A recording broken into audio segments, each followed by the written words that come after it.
La existencia de Inglaterra a menudo se da por sentada y se mira con poca atención. Esto puede deberse a la eclipsante historia del desarrollo de Gran Bretaña y el Reino Unido. Pero no obstante, para que se formaran estas uniones, Inglaterra tenía que existir ya, y de hecho existe desde el año 927 después de Cristo. Entonces, ¿cómo se creó Inglaterra? ¿Quiénes reclamaron las tierras antes que los ingleses? ¿Y cómo se convirtió en la nación que conocemos hoy?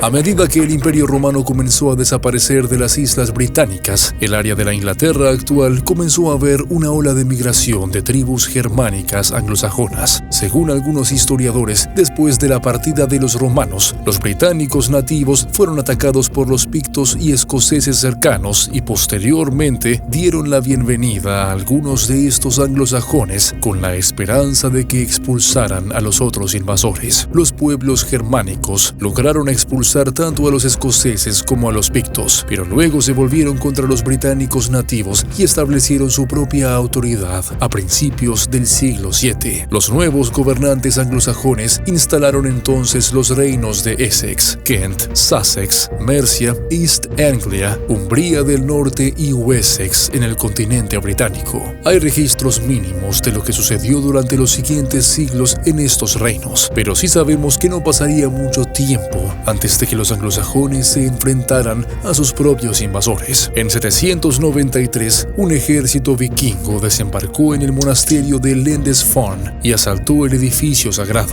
Sorprendieron a los anglosajones, que no estaban preparados para lo que los vikingos tenían reservado. A finales de 870, East Anglia cayó en manos de los invasores daneses y Mercia se perdió solo 4 años después. Cuando los vikingos se apoderaron de Northumbria en 875, Wessex era el único reino importante que quedaba bajo la autoridad anglosajona. Cuando murió el rey de Wessex, Athelred, su hermano menor Alfred quedó a cargo de proteger la independencia de su reino. Al principio lo hizo pagando a los agresores vikingos, hasta que finalmente estuvo preparado para liderar un ejército contra ellos. Esto culminó en la batalla de Edington, que dejó a los daneses completamente derrotados y puso fin a sus intentos de capturar Wessex. Un vacío de poder en Mercia casi al mismo tiempo resultó en que el rey Alfredo también obtuviera el control del reino y en lugar de establecer un nuevo monarca puso a un concejal a cargo. Este noble respondería ante el propio rey Alfredo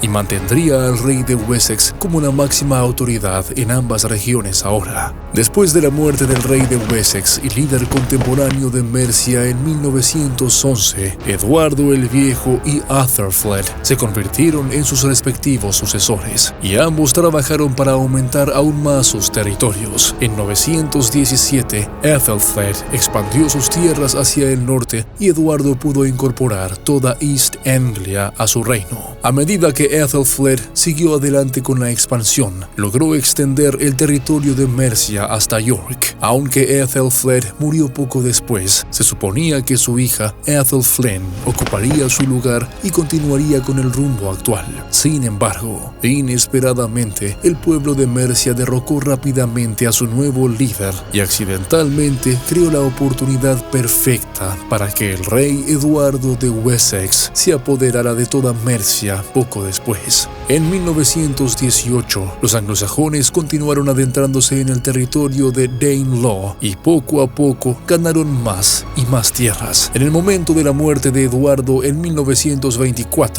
todos los vecinos recién adquiridos de los anglosajones habían jurado lealtad al rey. Esto puso a los anglosajones en una posición de confianza cuando el hijo de Eduardo, Aethelstan, se hizo a cargo del reino. Por esta época, la hermana de Aethelstan se casaría con el gobernante vikingo local, Cedric, que todavía controlaba Northumbria. Aethelstan siguió adelante y finalmente pudo poner el reino de York bajo su corona cuando falleció el marido de su hermana. Esto dejó a Northumbria en juego y el rey rápidamente la consolidó como parte de su reino. Pero la situación no es exactamente tan sencilla. Aethelstan no había terminado de intentar expandir su reino como quería, y aunque en ese momento se autodenominó rey de los ingleses, todavía no era exactamente exactamente lo que conocemos hoy como Inglaterra. En 937, Aethelstan decidió dar una oportunidad a una invasión de Escocia para ver si podía alcanzar aún más su autoridad. El reino de Escocia, o como se conocía en ese momento, Alba, estaba en desventaja frente a los ingleses y por lo tanto pidió ayuda a los demás estados soberanos restantes. Esto provocó una alianza entre Constantino II, rey de Alba, Olaf Godfred's son, rey de Dublín, y Owain, rey de Strathclyde. Con el rey Olaf al mando, la alianza se enfrentó a los ingleses en la espectacular batalla de Bronnan Bar. Las bajas en ambos bandos fueron desastrosamente elevadas, pero Aethelstan y los ingleses fueron sin duda los vencedores. Muchos creen que este choque realmente pudo haber solidificado la unidad de Inglaterra y despertado un nuevo sentido de nacionalismo y orgullo entre el pueblo inglés. Sin embargo, no resultó en la incorporación de Alba ni de Strathclyde al reino de Inglaterra, ya que ambos permanecieron independientes. Inglaterra, por otro lado, tendría que demostrar su capacidad para hacerlo. Los vikingos, aunque derrotados temporalmente, regresarían al joven reino a finales del siglo X. Después de la muerte de Aethelstan en 1939, el rey de Dublín, previamente derrotado y gobernante vikingo, aprovechó inmediatamente la inestabilidad temporal de Inglaterra. Mientras el medio hermano del rey Aethelstan, Edmund, se apoderaba del reino inglés, el rey Olaf se abalanzó para reconquistar algunas de las tierras que alguna vez habían estado en manos vikingas. York fue rápidamente capturada y una gran parte de lo que solían ser Northumbria y Mercia también fueron tomadas mientras presionaba a los ingleses para que aceptaran esta anexión. Cuando Olaf murió en 1941, el mundo de Inglaterra aprovechó la oportunidad de hacer pagar a los vikingos por la invasión. Al año siguiente, los ingleses recuperaron la porción intermedia de tierra anexada y en solo 2 años más, los vikingos fueron expulsados por completo de Northumbria. Esto unificó a Inglaterra, ya que ahora todo el territorio estaba bajo el control de Edmund. Tan ambicioso como sus antepasados, Edmund invadió a continuación Strathclyde, pero al final de la incursión solo tomó algunos de sus territorios del sur. El resto fue entregado al rey Malcolm I de Escocia en lugar de unirse a Inglaterra. Una vez más, parecía como si el reino de Inglaterra hubiera establecido cierta estabilidad, pero esto duró poco. Edmund fue asesinado misteriosamente en 1946, lo que dejó a su hermano menor, Etred, como rey de Inglaterra. Al año siguiente, Eric Bloodaxe de Noruega atacó y se apoderó de la recientemente reincorporada Northumbria, lo que provocó casi una década de conflictos sobre quién de todas las islas lideraría Northumbria. Finalmente, el rey inglés pudo una vez más, y de forma permanente, reclamar el territorio en nombre de Inglaterra. Su muerte pronto puso fin a su reinado después de esta victoria, y su joven sobrino, Edwig, lo sucedió temporalmente, pero fue rápidamente depuesto en favor de su hermano, Edgar. Sin embargo, esto fue solo una deposición parcial, lo que significaba que Edwig todavía tendría una pequeña sección del reino como cogobernante. Cuando Edwig murió, solo 2 años después de esta decisión, Edgar simplemente se hizo cargo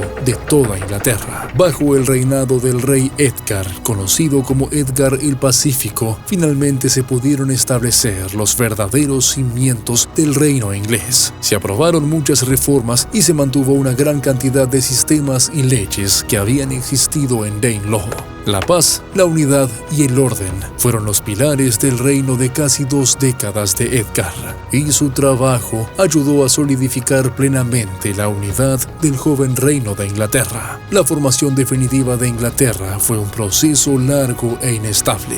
No fue hasta que los anglosajones comenzaron a arrebatar territorio en Danelaw que surgió un indicio de la Inglaterra moderna. Después de una serie de conquistas, ser conquistados, reconquistados conquistar, etc., los anglosajones finalmente unieron los reinos existentes en toda Inglaterra. A partir de ahí, fue simplemente una cuestión de establecer fronteras sólidas, mantener el territorio capturado para mantener su reino físicamente sólido y eventualmente, bajo el gobierno de Edgar el Pacífico, construir las leyes y estructuras fundacionales de lo que ahora conocemos como el Reino o Nación de Inglaterra.